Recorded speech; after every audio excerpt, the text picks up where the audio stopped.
Jorge de Paula. ¿Cómo le va? Bienvenido. Buenos días, Virna. Buenos días, audiencia. El tema de hoy, como lo anunciaba al comienzo del programa, es la historia de la cirugía cardíaca en Uruguay.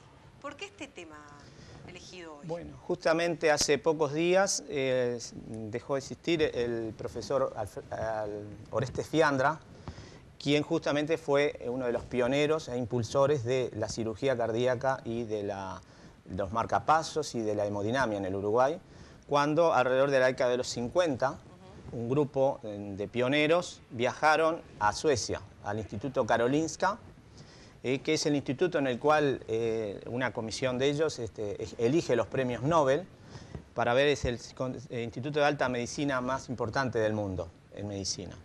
Y juntamente con el profesor, el doctor Abó, con el doctor Jorge Dubra, el doctor Roberto Rubio y el doctor Barcia, entre otros, que fueron los pioneros de lo que fue ese movimiento que tempranamente se estaba gestando en esa época. Entre el año 54, 56, 57 estuvieron allí y sentaron las bases para el desarrollo de toda la cardiología invasiva y la cirugía cardíaca en el Uruguay.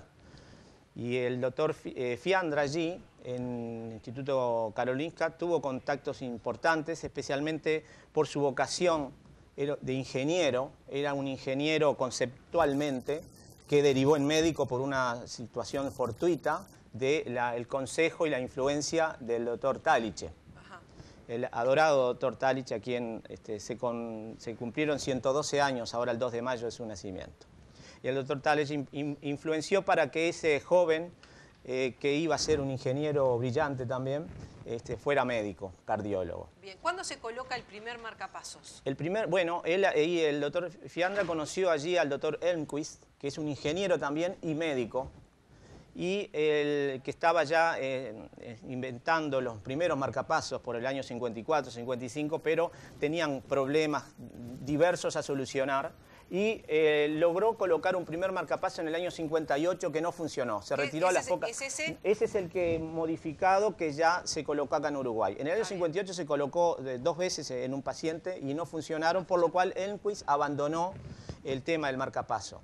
En el año 59 el doctor Fiandra tenía una paciente de 41 años, una joven abogada que hacía bloqueos cardíacos, hasta 10 por día, con paros, y su hijo le enseñó al doctor a reanimarlo inclusive, y habló con Elmquist a ver en qué estaba aquello, inclusive le dio algunos consejos para solucionar el tema de la batería, y él le envió un marcapaso modificado que fue instalado acá en Uruguay, el primer marcapaso, que es el que vimos allí, que funcionó en el mundo. Último. Ese que vimos allí es el primer marcapaso, el primero, el redondito, ese es el primer marcapaso colocado en el mundo que haya funcionado. Se colocó en el Sanatorio Casmo de Montevideo el 3 de febrero de 1960 y en una paciente que vivió.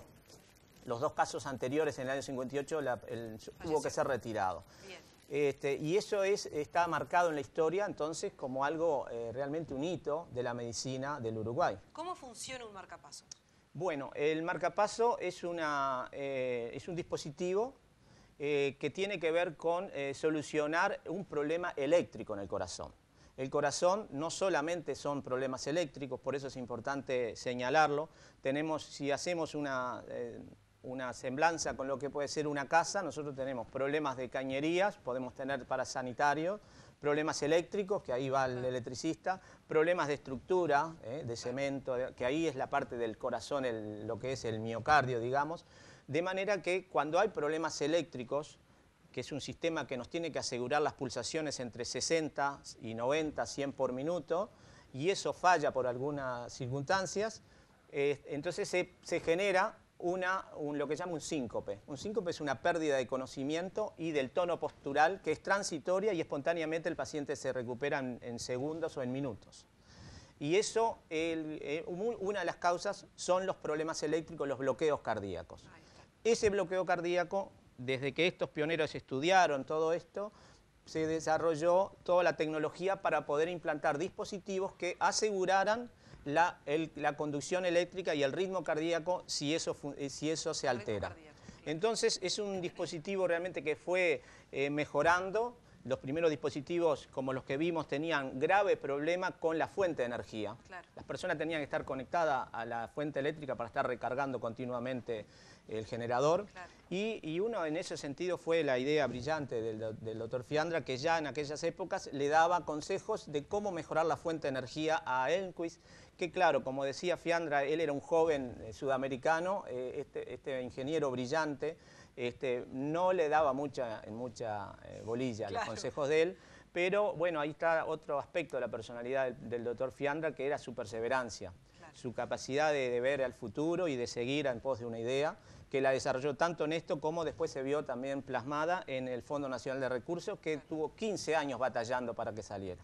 Da la sensación, y tenemos la sensación, lo hablábamos fuera de cámara, que con la colocación de un marcapasos es como una operación muy importante, una operación con riesgo, y le colocó un marcapasos, es como que ya está, como que están las últimas. Bueno. Esa es la sensación de mucha gente. De mucha gente, exactamente. Bueno, por eso elegimos entonces también un video para mostrar de eso. El que colocó el profesor Roberto Rubio, lo colocó junto con el doctor Fiandra, tuvo que abrir el tórax y colocarlo a nivel epicárdico. Ahora es un dispositivo que se coloca canalizando una vena.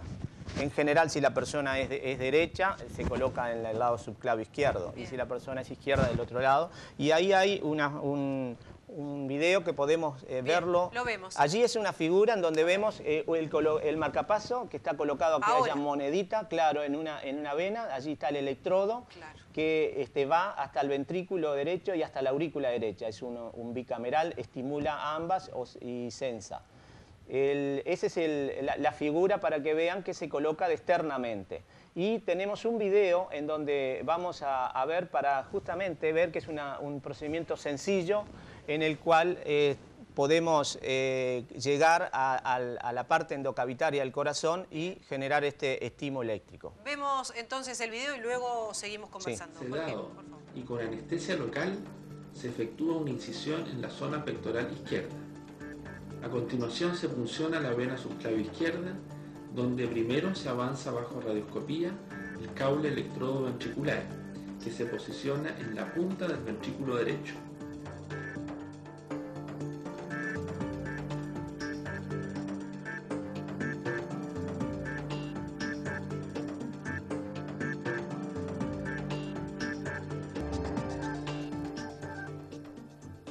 A continuación y bajo radioscopía se avanza el cable electrodo auricular, que se posiciona en la aurícula derecha. Al igual que con el cable del ventrículo, se chequea que el cable auricular estimule bien, para luego fijarlo al músculo pectoral.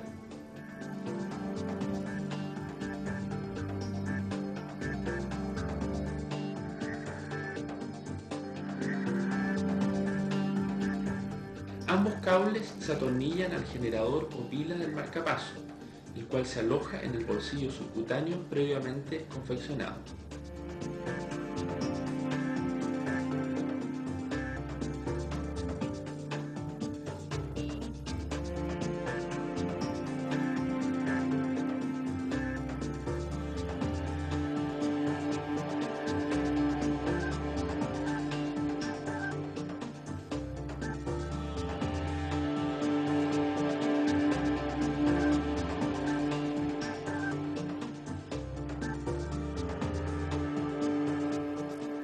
El procedimiento finaliza con el cierre del tejido celular subcutáneo y la piel respectivamente.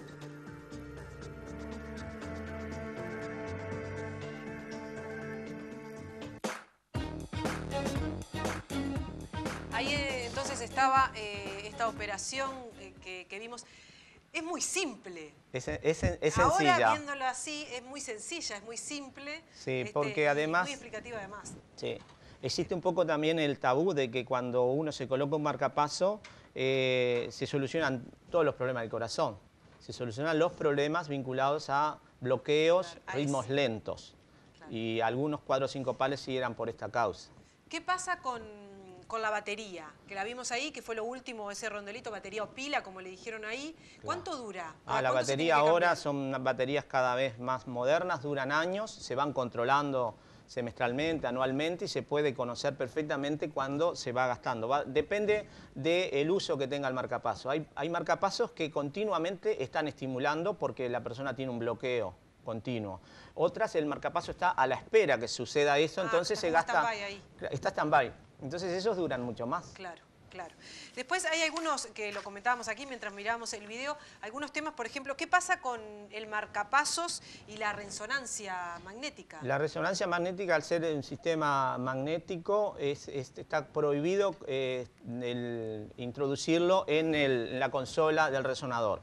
En base a que cada vez la resonancia es un dispositivo de uso más frecuente, se inventaron ahora nuevos marcapasos que están a prueba del resonador, ya están autorizados por el Fondo Nacional de Recursos y ya están disponibles prácticamente en Uruguay. ¿Qué pasa con la persona que tiene un marcapasos y tomógrafo? Con la tomografía computada no hay problema porque la tomografía es rayos X y no hay ondas magnéticas. ¿Qué pasa con la persona que tiene un marcapasos y la detección en el aeropuerto, cuando uno pasa por estas puertas? Bueno, ahí puede haber una interferencia que es muy transitoria, hay que pasar rápido y no quedarse caminando o conversando en la zona allí en el cual está justo la parte magnética.